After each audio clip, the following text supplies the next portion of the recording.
From the outside, the problems at Manchester United under Amorim aren't about drive, it's about fit.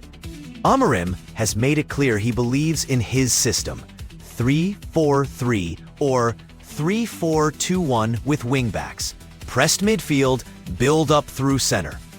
But when you don't have the exact players, strategy becomes stubbornness. Here's how I'd change things to help United start turning losses into credible performances. First, tweak the formation. Amorim's commitment to a back three has been almost absolute, but United's wingbacks haven't delivered the attacking rewards, and his center backs sometimes lack pace or agility to cover the wider spaces when pressed. I'd shift to a more hybrid formation. Allow a 4-3-3 when facing teams that exploit wide spaces. Maybe switch wingbacks to fullbacks in that setup. This gives more solidity on the flanks and reduces vulnerability in transition. Second, reassign player roles to match strengths. Bruno Fernandes is being asked too much in defensive phases, dropping deep, covering wide runners, tracking back constantly. He's far more effective as a number 10 behind strikers, where his passing and attacking creativity shine. So I'd pair him with more defensive cover. A defensive midfielder who can shield him and press aggressively. Someone like Ugarte, or maybe a fresh signing, so Bruno doesn't have to be everywhere. Third, upgrade wingback/fullback positions. United signed Mbomo, Sesko, etc. But wingbacks haven't provided consistent end product, assists, threats.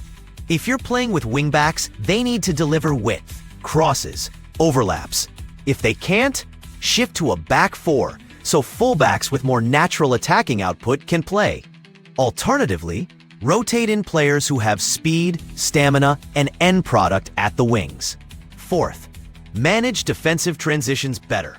One of United's biggest leaks is when possession is lost high up or when the flank is exposed. The center backs and midfielders need more support during counterattacks. This could mean more zonal pressing near the ball or dropping one of the midfielders back in certain phases instead of pressing high at all times. Fifth, mindset and game management.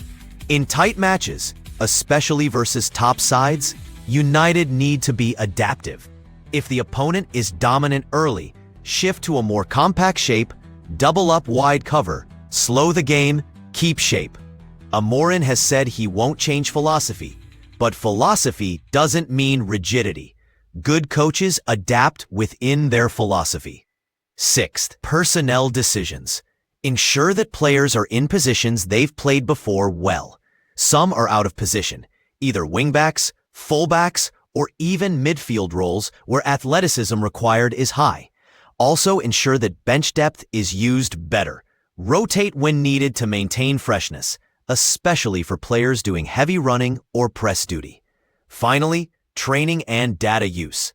Use match data not just for critique, but for predictive adjustment. If wingback output is low over several games, adjust training to improve crossing, decision-making, stamina.